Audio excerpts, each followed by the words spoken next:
Greetings from Ann Arbor, everybody.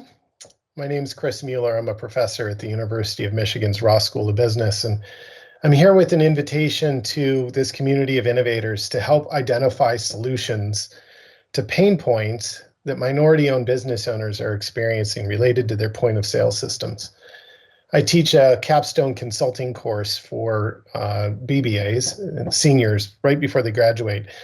And for the last handful of years, we've been working with Detroit Neighborhood Entrepreneurs Project to pair teams of students to consult with and work alongside of Detroit-owned, minority-owned businesses in Detroit.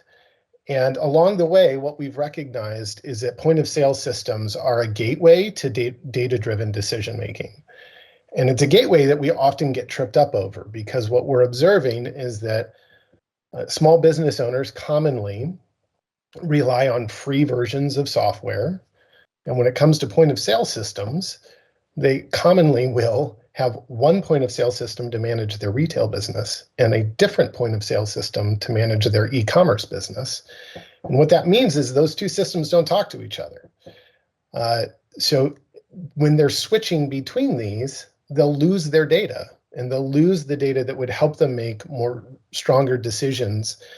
For example, it would be common for a new customer to show up at a pop-up event, and then the business owner not be able to track whether or not that whether that customer returns to the e-commerce site to purchase additional products.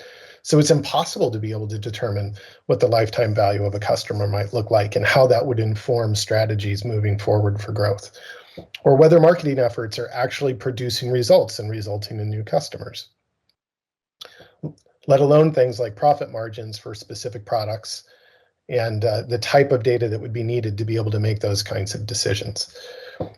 So over the summer, I led an internship program where we had multidisciplinary teams with student representatives from 4 different schools working on implementation-oriented projects for a portfolio of Detroit-based businesses. And Simone and I are here because we want to share some insights related to point-of-sale systems in the hope that some of you might be interested in building solutions to these pain points. As I describe this, I will mention that we do hope to take some questions at the end, so feel free to drop those questions into the chat as we go. If we could move forward to the 3rd slide. Thank you for that. The first insight that we discovered is that the billing really isn't very transparent with these systems. All of the point of sale systems we researched and we investigated had something like you see here on their website, promoting simple rates, no surprises. It was standard for them to have a structure that included a percentage of the transaction, a swipe fee, and a subscription fee, depending on the type of product or package that the business owner was purchasing. However, that clip from the screenshot up above is the exact same point of sale system that below, when we audited the billing statement, we discovered a 3-page inventory of line-by-line billing for every different type of credit card that company received during their transactions. There was nothing simple about it. It was very opaque. It was very hard to tell how much they were actually paying for this service. And it just relied upon trusting the company. If we could flip forward to the next slide, our second insight was that the free services tended to be more expensive.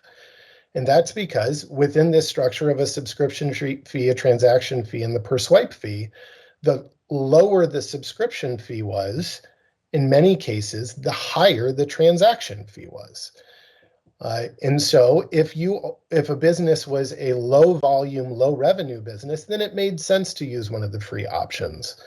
But if it was a high transaction, high volume, low revenue, like a coffee shop, then the per swipe fee is what they needed to pay attention to.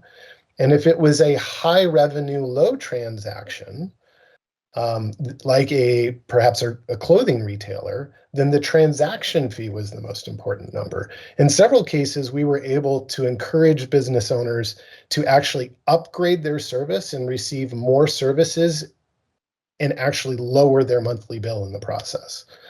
And finally, a third insight, Simone's going to take over to talk about her experience with developing inventory within these systems. Hi, my name is Simone Turner, and I'm a senior at the School of Information. So many point of sale systems include features such as customer analytics and inventory management, as Chris touched on. But based on the experiences we had with these small business clients, we observed that business owners were paying for features they were not using.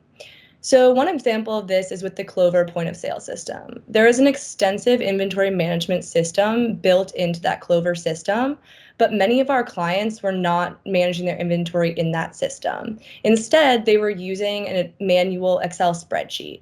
So on the left, you can see an example of this spreadsheet, which would include the different products they used in their coffee shop or restaurant and just the manual counts of those products. And they would be doing inventory maybe every 2 days. And this takes a lot of time and energy by the business owner. And as we can see and then moving forward, it is not only time consuming, but actually is very difficult and produces waste for business owners. Um, and these point of sale systems offer many inventory management tools, such as real-time inventory tracking, low quantity notifications, and menu modifiers. So there are all these features available, but businesses are paying for them and not using them. So our work over the summer uncovered this additional point of sale need for training, resources, and support for these small business owners to really make sure they're utilizing the inventory and analytics features that they are paying for in order to make their business more successful. Thanks, Simone. If we can move forward to the next slide. Through the last couple of years and this summer in particular, we've identified three primary real opportunities for innovation. Some of these build off of what you've just heard, but we've also seen a need and a desire for real-time payment processing. We've heard from the ground from the business owners that we support that the financial burden of increasing their inventory and staff in order to take on opportunities to do larger events, that they can't afford to carry that, even if it's for a week or 10 days until things get processed through the bank. So real-time payment processing would allow them to pursue growth opportunities and then pay their bills immediately so that they can benefit from that opportunity. No hassle transparency, the advancement of things like smart contracts to again expedite to speed up the process of being able to be paid and not waiting for invoice cycles.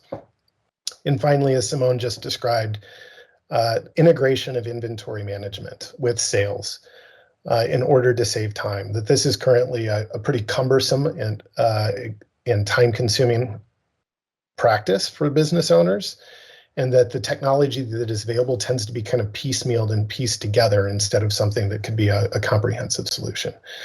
So with that in mind, we'll post our emails with the next slide, please, and take any questions in the chat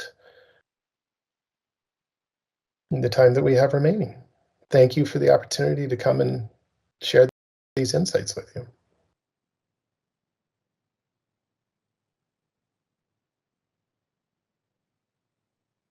All right. We're not seeing any questions at this moment. So the next session up is from USP. Thank you for the opportunity to present and have a great afternoon, everybody.